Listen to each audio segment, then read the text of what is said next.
This conversation was sponsored by Komodo, a zero-knowledge, peer-to-peer atomic swap exchange. Learn more at komodoplatform.com. Hey, if you follow Komodo, you might have heard that there's some elections coming up, and these elections function similar to how Steemit works, where if there's somebody that you like what they're doing and they have a strong intent to make the community better and the network better, then you can signal your support for them through a proof of the amount of tokens that you have, and they will get an important and sort of special role in the network. Well, Komodo has this election coming up, and me and a couple of friends of mine that have been working in Komodo for a while are going to run as a unit in this election. One of the things that we want to do is what I call Shenlong's Den. And this is a budget and funding system similar to how Dash works, except it's going to be a lot more centralized. And I think that's a good thing in this case, because it's going to give us a lot more control over the negotiations of the capital decisions that we're going to make on projects that support Komodo. And this is coming from our revenue. We're going to take a 15% of our revenue per new supernode that comes out, and we're going to start deciding what projects in Komodo to fund.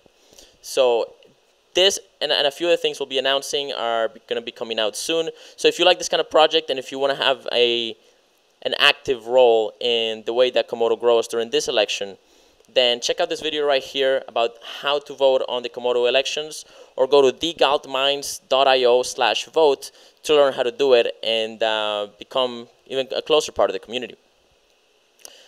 Now, enjoy this amazingly fascinating, magical content. All right. How's it going, everybody? How's Anarcho4Co Day 3 going? Good? Awesome. All right, so we're here to talk about Komodo. It's the most decentralized exchange that I know of. My name is Juan Galt. I've been a journalist and researcher in the crypto space for about 4.5 years. I've created over 300 pieces of content related to crypto, video, audio, text, etc. And I'm a Komodo ambassador, which is similar to a Steemit witness node. It's more or less the same thing. And and I've chosen it in part because of all the projects that I could work with. I think this is one that I can get behind and put my name on and try to make better, right? And so that's more or less why I've chosen it. Do you want to introduce yourself? Yep. So my name is Audo, and I'm involved in the team itself. You can have to speak up. Oh, there's no speaker. Okay. So yeah, my name is Audo. I'm involved in the Komodo team itself. I'm in the marketing. I've been doing community management, content management, and all kind of things. Been part of the conferences we go to, and we went into Anarcho4Co, and now we are here in the Anarcho4Co.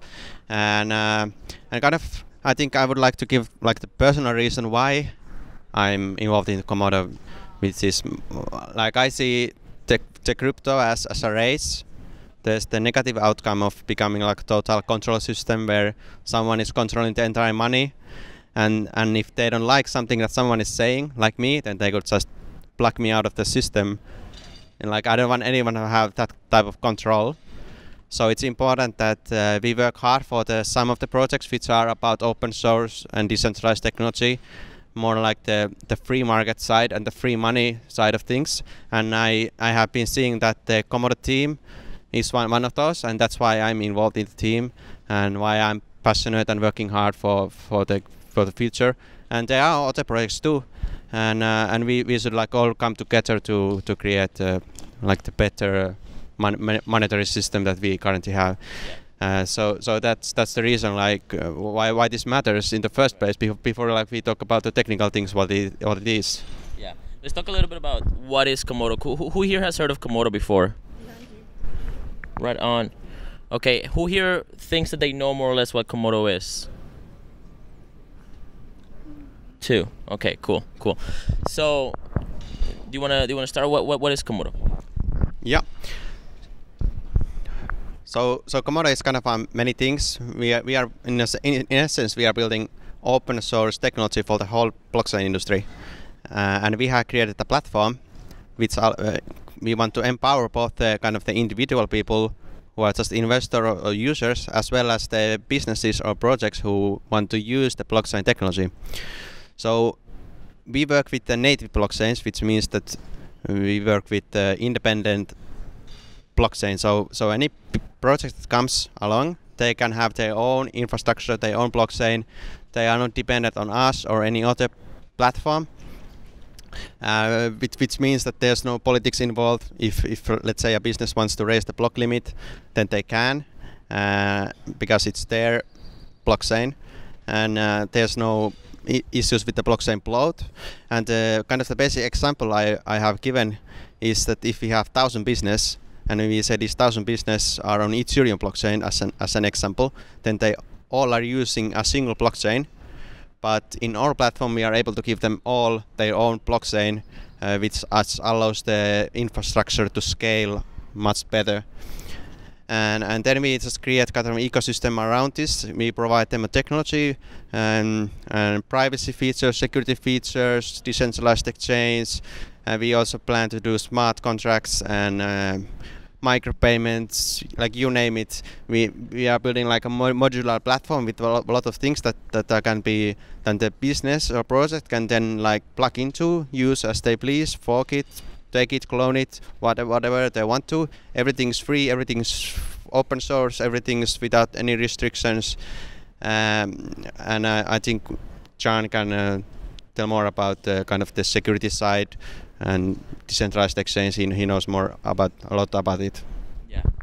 Yeah. So as you said, it's a platform to deploy your own blockchain, right? And one of the there's an important part of there, but it's such a big ecosystem, Komodo. It's been working for about 4 years. That there's a lot of angles to it. I think that the part that's most interesting to me is the idea of a decentralized exchange. So everybody here has probably traded cryptos. Who hasn't traded cryptos or bought and sold cryptos at some point in their? Everybody's done it, right? Can I ask a question real quick? Sure. So is this like Bittrex or like a Coinbase or something? It's way more decentralized than Bittrex, way more decentralized than Coinbase, and I'll explain that in a second. So everybody's traded on an exchange now. Every exchange that I know of, except Komodo and BitSquare, are custodial, right? Well, and EtherDex is another example of a decentralized exchange. They're custodial. That means that you're giving the money to a third party, and they're giving you a crypto IOU or some kind of IOU that you're trading on their platform. And so Coinbase is a straight-up bank, like a centralized bank and centralized exchange, where you're sending them crypto and they're giving you balance in their own platform, and then you're trading the balance. And then when you want to exit, you can exit. And obviously, they're so centralized that they have to do full KYC AML compliance, which is complete surveillance of who you are and what you're doing and why you're doing and how much you're doing and who are you, who's the money, where's the money flow coming from, and all that stuff. And anybody that's studied history knows that when there's the potential for full surveillance, at some point some bad guy with a corrupted culture and society will take over and just go, mayhem will occur, right? And so it's important to kind of like, there's a sort of hardcore privacy value at the heart of Komodo and a lot of a lot of Bitcoin things, right? Even though there's other kind of more corporatist blockchain interests that are sort of emerging, right? Anyway, so Komodo is a decentralized exchange. It tries to get rid of it gets rid of the custodial backend. So there's no central pool of money somewhere that you have to trust. And BitShares works in a way that's more decentralized than Coinbase, but it still has this gateways, multi-signature gateways. You'll hear this term in the about page of various decentralized exchanges, where they have this sort of multi-signature is a kind of more secure way of storing funds. But Coinbase uses multi-signature, no doubt, right? And so you could say that Coinbase is a multi-signature exchange, right? And so there's a custodial end, and then with BitShares, you're downloading a client or you're going to a website, and you're trading on a decentralized engine. So the engine, you're trading crypto IOUs, sort of like you're using Steemit, but there's a backend that's holding the actual tokens in their actual native blockchain environment. Blockchains are accounting systems, right? And so if you send somebody the Bitcoin, that Bitcoin is in the accounting system of Bitcoin, right? So anyway, now what Komodo does is it says, okay, there's this thing called an atomic swap.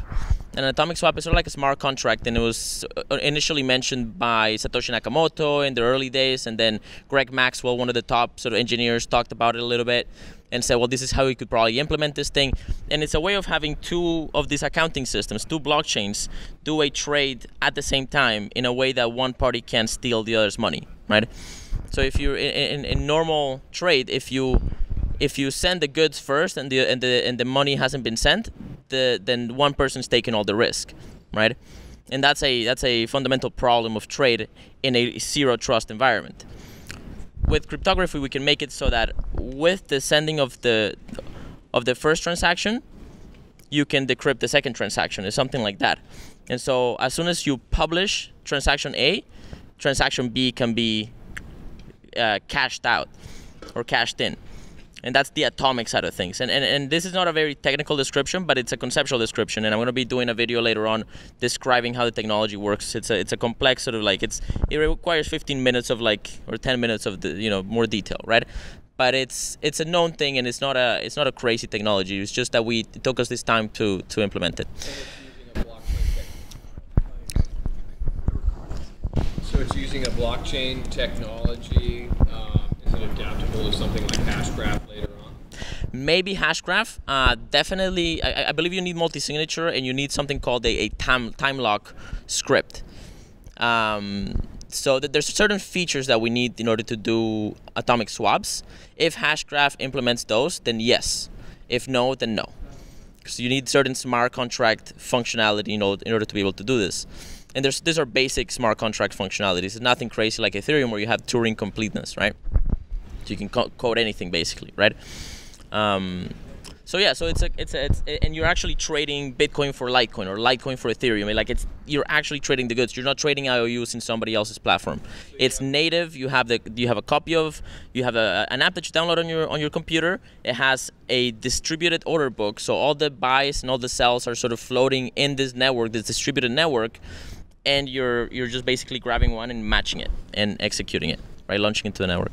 So it'd be like if I have Bitcoin and I go like, oh, it looks like Bitcoin is going down and Dash Coin's going up. I want to get rid of this Bitcoin and get some Dash.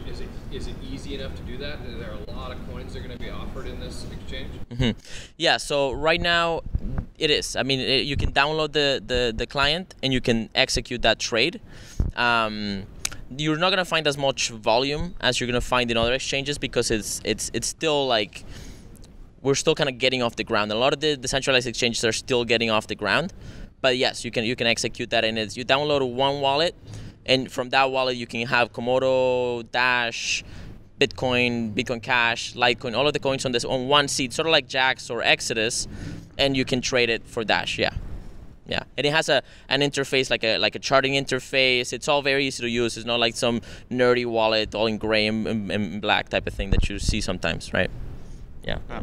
But it is like still in beta, and it's mostly used by our community for testing. We do stress tests, and our developers test the network. We are designing like a more user-friendly version, which we will be releasing as a separate product that we will then marketing, and at that point we are trying to get more liquidity onto the exchange. Right now, we are still like in the take-off stage. Yeah. Yeah, we're still in like bootstrap stage. It's actually quite difficult to get. It's actually quite difficult to get volume in an exchange because there's a kind of a chicken and the egg problem, right? So you need people to get in there and say, okay, I'm willing to sell this many Bitcoins, right? And once you have people putting sell walls, right, then people can start buying. But if nobody's buying, then nobody's selling. So nobody's selling, nobody's buying. So there's a bit of a chicken and the egg problem and a bootstrap thing. And then there's also the ease of use thing, right? And so, but I think, the reason why I'm excited about it, why I think it's an interesting project, is because I've been working on this problem for about 4 years. I actually kind of was mentored by the core developer of Komodo. He taught me a lot about how this technology works in the back end because I was a journalist and I was really trying to understand this thing. If you look at BitSquare is another one that's been around for a long time, and it's difficult to bootstrap volume, and we need to make it so easy to use that it feels like like a push a button and it works, right? And so that's still happening, but the back end has been sort of built, and and there's constant iteration and growth, but the foundations are there now.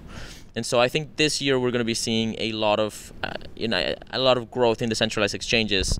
And there's only one other project that's like Komodo that I know of that hasn't launched yet, but they're rebuilding the backend for over a year and a half now or two, which is called Equibits, and they're a Canadian project. They have they're got all the paperwork, and they're it's a good project. I think it'll be interesting, and they're launching out of Canada as well. So, but nobody else, to my knowledge, is doing it like this. So that's great for digital currencies and stuff like that. But what if I want to get rid of fiat? Like if I want to get rid of fiat US dollars, can I do that in your exchange? Right. Basically what Komodo is building, we only deal with the decentralized open source technology, so we don't touch anything that has to do with regulation. So we cannot deal with fiat. But what we are building is open platform for anyone to use, and that's really the beauty of the decentralized exchange technology that we have. Is it that any third party can use our platform to build an exchange on top of it, and they still use the same pool of liquidity. So we are all kind of in the same exchange, but there could be a number of interfaces that you can enter to get into this exchange level. And actually there's one exchange coming from our team which is not released yet, and there's also, I know, one third-party exchange already in development funded by one of our community members. And then what could happen in the future is a regulated business can build or tap into our decentralized exchange for the crypto side of things, and they could still do the KYC if the customer wants to access their bank account. So some third-party business could offer buying from fiat to crypto basically and use our decentralized exchange, so the customer funds are not at risk. So that way it's possible, but it won't be done by our team. Yeah, so there's two reasons why you want to decentralize the exchange. One of them is that you can build anonymity into it, hardcore anonymity into it, and Komodo has hardcore anonymity into it. Like basically the best anonymity that we've found, cryptographically speaking, Komodo has it. It's called the zero knowledge proof. Now it's not default anonymity, which is one of the downsides of systems like Zcash. They have public transactions and they have private transactions, right? And so you have to choose to use the private transaction in order to have anonymity. But it's still basically the best solution that there is, except pure default systems, pure default anonymity systems. However, the other benefit is that there's no custodial service in the backend, so there's no risk of somebody hacking some big target, right? And if you want to do transparent transactions, or if you're going to do KYC through your bank and stuff, you can do that and still not have to rely on a custodial bank account, right, or a custodial exchange in the backend. And so you're lowering your risk dramatically. And there's nobody to control your custodial account. You're dealing with your bank, sure, but there's no counterparty on the crypto side. And so you're massively reducing your risk, even if you don't care about having that kind of fungibility or anonymity in your money. BitSquare is an exchange that deals with fiat, right? And so one way you could do it, if you wanted to do like super anonymous trading, you could go through BitSquare. BitSquare lets you trade between people's bank accounts, right? So you have one bank account, another bank account. You have a bank account, I have a bank account, I have crypto, you have crypto account. You're buying my Bitcoin for a bank account. So I give you my bank account in an encrypted sort of message system, and then you send me the cash, and I send you the Bitcoin, and there's a third party that arbitrates that trade so that we can't cheat each other, right? But we're doing with analog to crypto, and so we can't really do an atomic swap. Atomic swaps work crypto to crypto. With crypto to analog, you need a third party in the middle to kind of escrow the whole thing, and there's a little bit of collateral and stuff. So that's kind of some of the friction points, but it's decentralized and anonymous, and there's built on top of Tor. And so you would do that, and then you buy the Bitcoin, and then you want to go trade in a more professional trading environment. Then you go and deposit that in Komodo, or like open your Komodo wallet and deposit it there, and now you're trading in a decentralized sort of crypto exchange. Is this a good trader's tool? Do you see a lot of traders using it? Well, I mean, I've been trading for about a year and a half. The tool is good. The charting platform is good, but I don't know how much volume there is yet. I think we're still right now. There's a big opportunity for liquidity providers, which are people that are willing to say, okay, we're going to put some sell walls, and you can put it a little bit higher, right? And you don't get it. I believe the fees. How do the fees work with the liquidity providers? Because let's do that. Yeah, so there's the buyer and there's the seller, or the liquidity provider and the liquidity taker. So on our exchange, the liquidity liquidity maker has 0 fees, so there are no fees other than the transaction fees that are dealing with. When you do atomic swap, you actually do an actual transaction, so you need to pay the transaction fees. But other than that, there are no fees. And then there's 0.15% fee for the market taker, which is the buyer. So if you just log into the exchange and you see an order and you just take it, then you pay that small fee, which I believe is smaller than on most centralized exchanges. 0.15? Yeah. That's definitely right. Is that a low fee? 0.15%? Is that it? Yeah. Yeah. A tenth of a percent. Yeah. Yeah, that's very good. Yeah, because like competitive one would be Oh, sorry. That's very competitive because the average would be it'd be a quarter of a percent. So you're saying you're a tenth of a percent, right? 0.15. Oh, 0.15. Yeah. That's higher. That's higher? Yeah, because like even Coinbase is only 1%. Like when you flip from fiat to 1% but or 0.1%? what you're saying? It's zero. The fee is 0.15. 1% percent. So it's 0. 15% of 1%. Yes. Yes, yeah, that would be excellent then. Okay, yeah. And there's actually one more point, because on any central exchange you also need to withdraw the money, which also have fees. But in our exchange you always control your funds, so there's no withdrawal process, there are no withdrawal fees or any other fees, just when you buy. And also, like on some decentralized exchanges, it costs money to submit a buy order if it's on chain. But on our exchange, the order books are off-chain and decentralized, so there are no fees to submit a buy order or withdraw the buy order, and you can just do it on real time, basically. So the only fee is for the buyer, the 0.15%, and no other fees other than transaction fees. Or the transaction fee. So the transaction fees, because we're actually dealing in on-chain transactions, so you're doing Bitcoin to Litecoin, you're going to pay a Bitcoin fee, and then the other person is going to pay the Litecoin fee, right? But that's the cost of security, right? So you can pay that, or you can risk your money in a centralized exchange and and expose yourself to a higher risk and not pay that fee, right? And so that's how that works. But then the liquidity providers are the people that put the buy walls or the sell walls on the order books, and then whoever catches them and executes them pays the commission. So, and the commission is paid in Komodo? No, it's actually because this is without any restrictions. So the fee is paid in the pair that we are dealing with. So if I'm selling Litecoins, then I would be paying the fee in Litecoins. And if there's no Komodo involved, then you don't need Komodo, right? So it's the completely like open system. We don't force anyone to use Komodo. Like, if there's no reason to include Komodo into the infrastructure, then we don't. I guess some projects kind of try to force the use of their coin to the right platform to increase the use, but we just believe that we want to keep everything as open as possible, and because then we get the most use, and then we grow the ecosystem as much as possible, and at the end it also benefits the Komodo, which we are trying to position as the currency of our whole ecosystem. And it's kind of the currency that brings the privacy feature for the whole ecosystem too. So there's many use cases for Komodo, and then regarding the exchange, we want to position Komodo to be like the coin that you trade with in the decentralized exchange. Not by us forcing it, but we will just provide as much liquidity as we can for all the Komodo pairs. And Komodo has fast transaction times and low fees, so it's kind of good coin to use to buy the other coins. So hopefully it will be something like Bitcoin is in central exchanges, and that creates a lot of demand for Komodo. Yeah, so Komodo there's a blockchain called Komodo, which is sort of the heart of this exchange, even though, as he said, the atomic swap protocol is independent from the Komodo blockchain.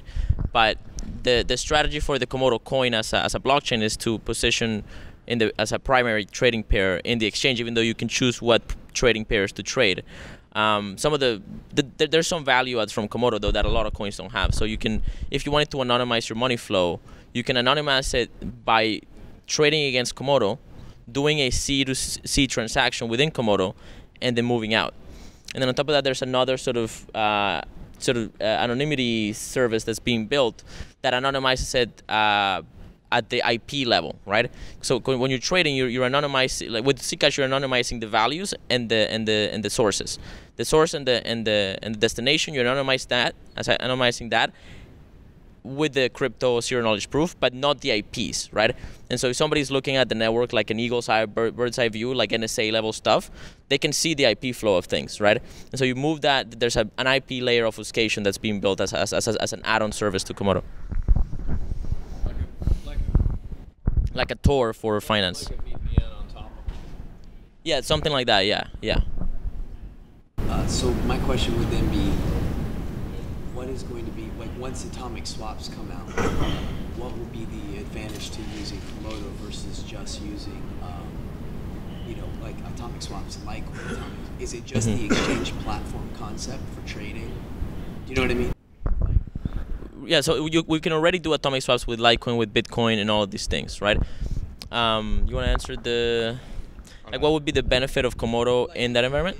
I'm guessing. Is it that it's a marketplace, a trading marketplace? Because otherwise, it would be effortless and just as easy to go person to person. The problem would be finding the person to trade. So is that the advantage? Is that Komodo is going to focus on being set up like a large liquidity exchange? So as a currency, right? As a coin, Komodo's value proposition is being having a lot of liquidity inside of the Komodo exchange, which is called Barter Dex. The actual exchange is called Barter Dex. So Barter Dex, and Dex stands for Decentralized Exchange. And so Komodo's business model, if you will, as a currency or as a token, is to have high liquidity in the Barter Dex and add these anonymity services that are opt-in. And so that yeah. So then, to make sure that I understand this, so once atomic swaps are implemented into, because they'll be in all the major chains, I'm sure. Komodo will be the advantage would be it's a decentralized exchange, so you're going to use atomic swaps as an extra layer of anonymity inside of your exchange. So you'll actually set up, you'll facilitate all trades through an atomic swap at a high liquidity, so that way it's like obviously when you're doing larger orders, you might need 100 buyers to complete your order, right? And then you guys have the technology that will implement an atomic swap for each one of those small purchases of the larger purchase, like in the trade. Yeah, a lot of these things can be automated. So one of the technologies inside of Komodo, well, it's funny because there's a few branding names, right? So it used to be called SuperNet. That was the name that it was known for. And then Komodo emerged as like one of the tokens, and now we talk about it as Komodo. But within the ecosystem, which called SuperNet, there's a thing called trade bots. And trade bots can be like, it's a JSON script that you can plug into your wallet in order to kind of tell your wallet what to do. And so you can program it to say, okay, if you're going to do an atomic swap, maybe only, right? Like this is something that at least I've talked about with James back in the day, that you're going to be, like, in fact, I gave a speech, my first speech in Acapulco, the first in Acapulco, but it was about SuperNet and Komodo. It was about where we were going, and we're actually getting closer to that. So you can program, I think that the vision is we're going to be able to program so that you can say, okay, I'm going to trade Bitcoin for Dash, but I'm going to move through Komodo and then end up in Dash, right? And that's in development, right? I mean, it's being tested and you can play with it, and it's open source right now. But I don't think we're there yet, at an ease of use sort of consumer grade level. Right. Okay. So then Komodo will be the trading platform, and the advantage would be you have liquidity and the ability to do atomic swaps simultaneously. So once you get into the chain of Komodo, into that, you basically got perfect anonymity once you're inside of that. Because everything's facilitated through the bots, through Komodo, but like all the exchange orders. So that's how it functions. Maybe not perfect anonymity, but very strong anonymity. Perfect is a complex word in security, right? But yeah, very good. Enough. Yeah, quite good. Yeah, better than a lot. lot of things that exist today, I would say. Yeah. Because then if you have a secondary layer of anonymity coming into Komodo, and then you use Komodo, I mean, you're pretty much good to go. Yeah, it would be incredibly competitive. I don't think there's anything quite at this level. Yeah, like I mean, I'm sure that there's 10,000 altcoins, so maybe somebody else is working on IP obfuscation and balance and source obfuscation, but this is one of the biggest projects. Yeah. Like maybe like one way, another way to explain is just to make sure we are clear of what we need. So if you think like, let's say Bittrex, and Bittrex has order books, so you can go there and submit an order. So we basically created the same thing. It's just decentralized order books. These order books don't use any blockchain. It's completely separate technology, but it kind of spans a decentralized messaging layer, if I understand this correctly, and it's real time. And you just connect to nodes, which the nodes send you kind of the order books. And just like on Bittrex, you can go and place an order. And well, you can place an order on this decentralized order book too, between any pair, any currency pair. Like you have Dogecoin, you want to buy Litecoin, you place an order on there, and then it appears, and the nodes broadcast it, and people see it. And if there's someone wants to buy it, just like on a central exchange too, it needs two parties, right? So you place an order, someone needs to take the order. So it's just like that. It's the same, right?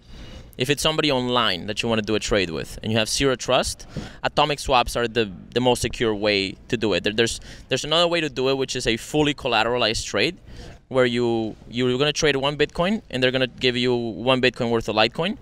And you both put up, you double the amount. So you put 1 Bitcoin in collateral and you send 1 Bitcoin, and they put 1 Bitcoin in worth of Litecoin in collateral and send you 1 Litecoin. You exchange it, and if somebody cheats, you both lose the equivalent amount that they could steal. That's the best you can do in a trustless, except with atomic swaps. Atomic swaps gets rid of the collateral need, because it's like a special crypto magic, right? So, and again, I'm gonna do a video like going in depth into that. So that would be now. If you're in a high trust environment, then you don't need these things, right? If we have high trust, if you trust that the person's just going to give you the money, then you don't need any of these security strategies, right? So that would be I think the real market value for these things is like trustless trade in an internet environment, or in an environment where you have no knowledge of the other person's intentions or goodwill. Yeah. And it has the anonymity. Yeah, it has all the anonymity features in it, so you can just move through that, move out, and avoid, totalitarian or authoritarian sort of systems. So I could trade $1 billion of cryptocurrencies and tack on 0.5% on each trade, and nobody'd ever know. Say that again? I could trade $1 billion worth of cryptocurrencies, buy and sell them, and tack on like 0.5% a trade, and nobody would ever know about it. They'd never know who I was.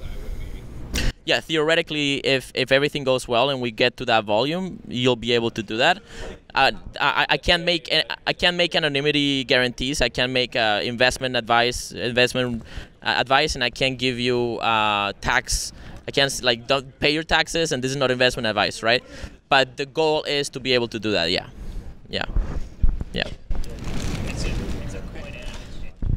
So there's a coin, and then there's an exchange, and there's a variety of ways in which they're intertwined, but you don't need the coin to trade it. Yeah. Yeah. So the coin has a bunch of value adds from the anonymity side of things, and if you're creating your own asset chain, it gives you security and anonymity and all these things, right? It gives your own coin security and anonymity and all these things. Yeah. Yeah, and we are also a platform. Like there's 3 things. We are a privacy coin, exchange, and a platform. Like that's how we kind of that makes it complicated to explain what is Komodo, because it's so many things. But I don't know, should we be closing off? Yeah, any last questions? Do it harder! Mostly, yeah. So if I was to summarize in terms of just the general public and the whole world, so anybody at any age, from any country in the world, anybody can put their currency, completely anonymous. Is that what we're talking about? Is that the first? Well, maybe good to clarify regarding anonymity, because now an atomic swap cannot be in itself fully anonymous, because we are dealing with blockchain transactions, and we record they are recorded to the blockchain, right? And the Bitcoin blockchain is totally transparent. you can go back the records in like 10 years. It's not totally transparent because you can do Bitcoin transactions where your personal identity, your biometric information is not revealed necessarily, but it's not anonymous like there's like Zcash anonymous or like, you know, Monero anonymous or like Dash anonymous, right? So it doesn't have that. It's pseudonymous, and you can make it a lot more anonymous. But this is on-chain transactions, so there's a record of the accounting. With Zcash, the record of the accounting is obfuscated, and so there's one layer deeper of anonymity. Again, like saying like perfect anonymity it's complicated philosophically, but it's sort of high. We're aiming high for that. But the way you achieve anonymity in this exchange is because in Komodo we have the privacy feature, so you are able to privatize your funds. So you can first, let's say you take 1,000 Komodo, you make them private, you destroy the link between where they came from, they just appear, no one knows where they came from, and then you use these to buy something, some other coin, let's say Bitcoin. Well, then you have private Bitcoins basically. No one can know. All they see that on Komodo chain, 1,000 coins popped here, no one can see where they came from, and then they just see that someone traded them in an atomic swap to Bitcoins, and then you have basically private Bitcoins. So this way we can make any coin private through Komodo. So there's no registry. No biometric, no KYC, no AML. It's designed to not need it fundamentally. Yeah. So there's extra precautions you can take to make it or not, as you said. Is it necessary? Is there extra precautions you can take to make it? Yeah, there's always extra precautions you can take. Yeah, absolutely. Yeah. Yeah. Well, using the zero knowledge proof technology. We heard the question. Yeah. Yeah, there's extra precautions you can take. The zero knowledge proofs, which is the sort of foundation of Komodo, it anonymizes the balances and the sources, and then there's sort of this other layer, which what's the anonymity, the IP anonymity called, the service, Tumblr or something like that. Yeah, I don't know. Like, I think to anonymize IP address, I think you need to use Tor or something. I'm not completely sure. I mean, it's a complex thing how to be completely anonymous. Right. But what the Jumble does, it forces the amounts you anonymize to be in incremental amounts. Let's say 100 Komodo, and when everybody is doing the same, then it provides us more privacy for the users. So that's basically what it does. It just kind of automates the process, makes it easier to get privacy. You don't have to do manually the G transactions. You would just basically press a button and then you can jumble coins and get them like privatized. Okay, so maybe I'm not completely sort of clear on the IP anonymization, but I remember talking to James about IP anonymization back in the day. So I know this is something that's in the roadmap and it's sort of part of it. I thought it had to do with Jumbler, but maybe it's important to kind of double check that and yeah. But yeah, you could use Tor, for example, right? You could use VPNs, add a VPN layer to it. So all right, thanks everybody for coming. Is there anything else you want to say? Well, maybe just close it. Yeah, website komodoplatform.com. And closing thought, like this is not a concept level. This has been development for 4 years now, so it's now coming out. Still, not too many people know about it, and we are happy to share it here in Acapulco with the good people. So yeah. Keep following. Yeah, and there's a lot of opportunities to be a part of this and contribute talent and liquidity as a trader and. There's a lot of, it's a massive ecosystem. There's like 4,000 people in the Slack. There's a culture to it. There's clear passion and vision in it. So it's a new marketplace in a sense, and I think it could play a big role in the crypto space. I think if things go well. So, thanks everybody for coming.